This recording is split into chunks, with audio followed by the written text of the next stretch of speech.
Section 2 in Chapter 20 is helping to determine the cost of your merchandise inventory. So when we have Sven go out and count all the inventory and we come up with that price, this is how we're doing it. There's 3 different methods that you can use, and a business picks one and sticks with it. They don't jump from one to the other from year to year because it will change the price of their inventory. They pretty much stick with one and go with it. The first one we'll talk about is Fifo, first in, first out. The second one is Lifo, last in, first out. And the third one is the weighted average inventory method. So the first one is first in, first out method. It's using the price of merchandise purchased first to calculate the cost of merchandise sold.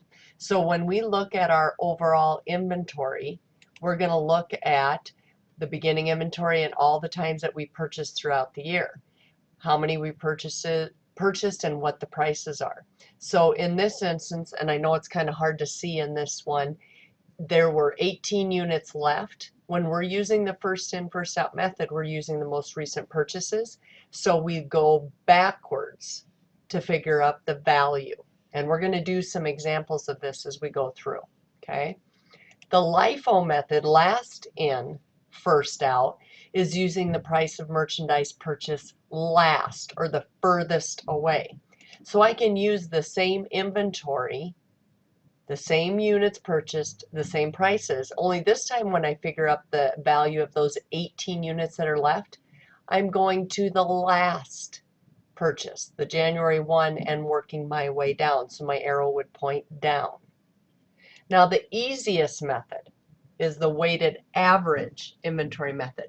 It uses an average cost of inventory purchased throughout the whole entire year to figure out a value on my ending inventory.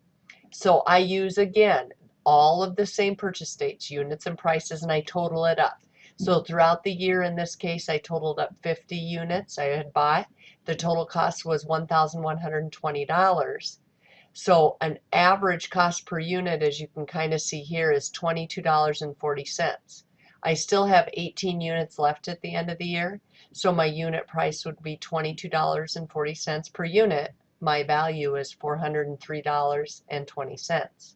Now this is the easiest inventory method. And like I said, you're going to go through a couple of these to practice doing them before you do your work together on your own.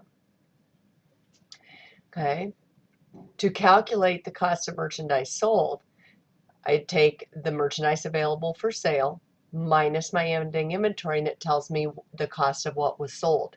This is a condensed version of what you've been doing on an income statement. We're taking a deeper look into that as to how we got this ending inventory value. Now, if I want to compare the three, this is what a comparison looks like. Beginning inventory, how many I purchased, merchandise available for sale. All of that's the same. All of that's been the same. What's different is my ending inventory. If I use FIFO, my ending inventory is higher.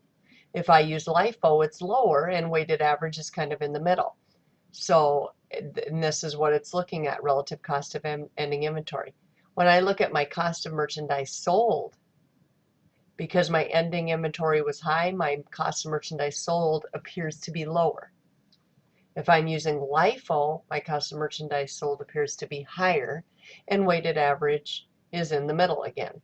Now, keep in mind, not one of these is right or wrong, but you need to be consistent. That's why a business picks one of these methods and sticks with it, so that they consistently would be high and low here, or low and high here, or intermediate here from year to year, so that they are truly comparing apples to apples every year that they go through those things. Okay. Now, the lower of cost or market inventory costing method is using either the lower of what it cost us actually, or the lower of the market price to calculate the ending merchandise inventory. Cost refers to the actual amount paid. Market refers to the amount that must be paid to replace it. And some businesses will use this as a comparison also. So if I'm going to figure that out, I want to know according to which method I used. Is it better to use the cost method or the market method?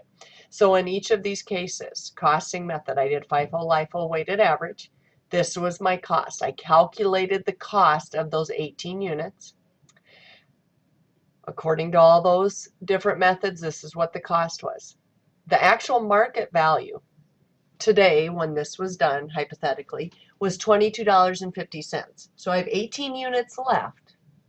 At $22.50, it's going to take $405 to replace those 18 units. So I fill in that $405 across the board.